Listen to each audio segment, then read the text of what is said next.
Welcome to Creativity with Kim, where everyone is welcome and creativity is for everyone.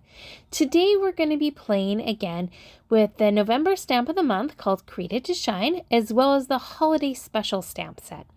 So you can find both of these stamp sets on my website. And today what we're going to be doing is we're actually going to be using those fingerprint type little stamps on there. And again, we're using this stamp set out of the box. And I'm thinking outside the box. And we're also going to be using those stars, that background stamp on the holiday special set, to create a background. And we're going to do that with clear embossing powder and some Distress Oxide. So I was debating which color I wanted to use for my reindeer. We're actually going to make reindeer. And I decided to do Toffee. And then here's some other little doodles that I did, that I had found some of these ideas on Pinterest. That was my trial of doing a reindeer. I decided the ears were not great. I love the little scuba dude. So some fun that you can have. You can find all sorts of ideas on Pinterest. This was another one. I decided that two ovals side by side might have been better for the heart for that little bird one, but you can play around and really have fun with this concept. So that is my goal today. It is to everything does not have to be perfect. We're just going to have some fun and get creative. And that's the main thing. So we're going to start with our piece of paper that is White Daisy. That is 4 1/4 by 5 1/2. And we're going to stamp the background on it. So I've got a block that is 1 inch by 6 1/2. And I found that this size works best for this star background stamp or border stamp, because the 1 by 3 1/2 is just, you can't see on either side. And I wanted to be able to see where I had stamped previously, because I'm going to have to stamp it a couple times to stamp it across the piece of paper. So we're using Versamark to do that. And this is a brand new stamp set, so you can see it's nice and clear and it's lined up on there. And I'm going to condition it just by rubbing it on the back of my hand and arm to season it. That just helps it so it picks up the ink a bit more. So you can see it's kind of dull now instead of smooth. And if Versamark works really good, even if it's the first time you've ever used a stamp set. But if you're using another ink, I usually like to just stamp it off once or twice on a scrap piece of paper. I'm using my embossing buddy, my anti-static pouch, to just rub over the whole piece so that when I add the embossing powder down the road, it's not going to stick. And I'm just letting you know that I'm going to be using the candied apple Distress Oxide to create the background after we've heat embossed and stuff. But I think it would be really lovely with a darker color too. So I'm just seeing how it's going to fit, inking it up and stamping. And then I'm going to ink it up. You can very faintly see it. It's really hard to tell on a small screen. And because it is a watermark type ink, it's hard to see, especially on white. On a different color, you would see it more show up.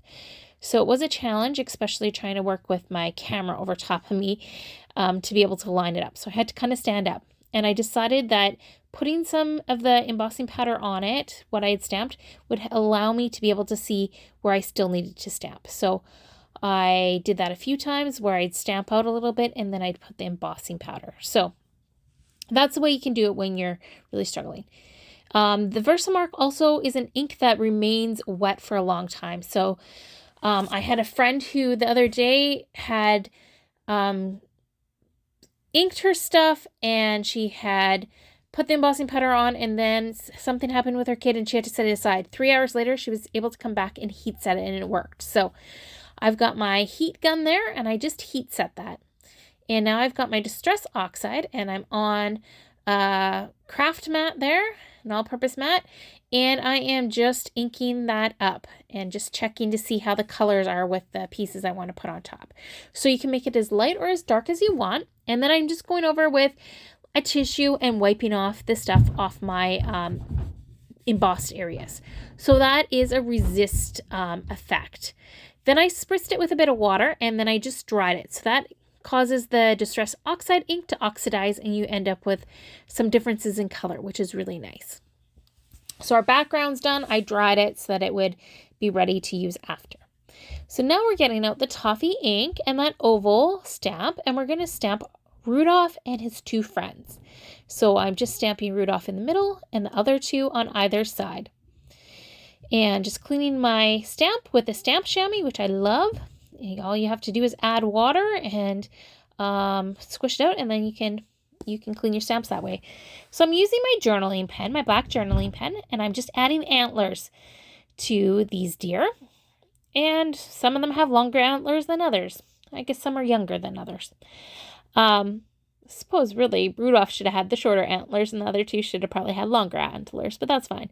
Then I added eyes with the black journaling pen, and then I'm adding some whites to their eyes with the white gel pen. And it works best if you have a piece of foam underneath. It helps it roll a little bit better. So you can see I had a little bit of issues. And then I was debating what I wanted to do for the nose for Rudolph, and red stickles would work, but I decided to use our new loose gems, and it's the candy apple color that I use. So I just put a little dab of my mono liquid glue from Tombow on there, and then I just put that gem on top. And then I decided for the other two to do their noses with the Onyx liquid pearls. And so I'm just tapping it down because you want it to be curved but not have a big bump, okay? Adding a little bit of black into their eyes, back in, for their pupils. And then I'm writing Be Merry and just doodling along the sides. So it doesn't have to be perfect. My handwriting is far from perfect. And I'm being very careful up there because I didn't want to get liquid pearls on my fingers. So it was less than perfect at the top, definitely.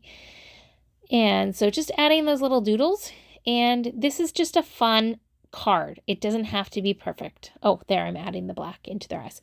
Then I decided that my other two, I wanted them to have bow ties. So I doodled in some bow ties for both of them, which is another fun little thing that you can do. And then I was debating using stickles again and then decided against it, as you can see. So I got out my red shimmer brush and I did them with the red shimmer brush. It just added that little bit of shimmer to it. And then I decided to go in with the clear loose gems. So I'd used the red one for Rudolph's nose, and I used the clear ones just in the center of the bow ties for their little bow ties, which was just adds a really nice little pop. And I'm using the new pickup tool to do that. So it is amazing for just placing that stuff exactly where you want it. So then I am going to put that piece on so I'm taking the background and I'm going to put it on a card base. Now this card base I had stamped and I didn't like how that stamping turned out. It wasn't quite perfect. I'm a little bit of a perfectionist sometimes. So I decided I can just cover it up with background paper. So I saved that card base for a card like this. So there I've got that piece on.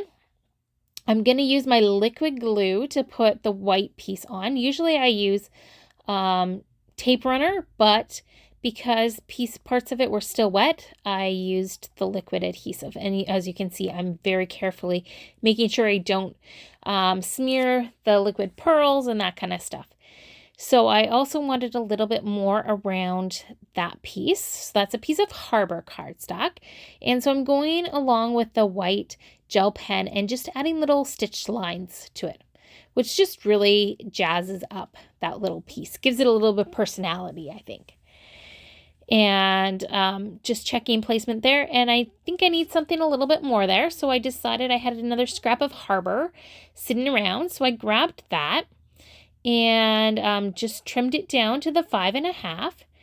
And then I grabbed out my Cuttlebug and my Kaleidoscope, which is the new embossing folder that Close to My Heart came out with in the current catalog. So I ran that through my Cuttlebug, and it just added that little bit of texture and funness to this. So I was just saying on a different stamp set, you could have just stamped snowflakes on there and it would work. And this card could work either orientation really. So I'm just adding some tape runner to the back of that and just centering that kind of on there, that strip. And then this next piece I'm going to put on with foam tape. And again, because stuff is wet, I'm very carefully kind of holding it up in the air. Normally I just flip things over and put the foam tape on, but I was holding it up in the air to put the foam tape on so that it didn't get wrecked.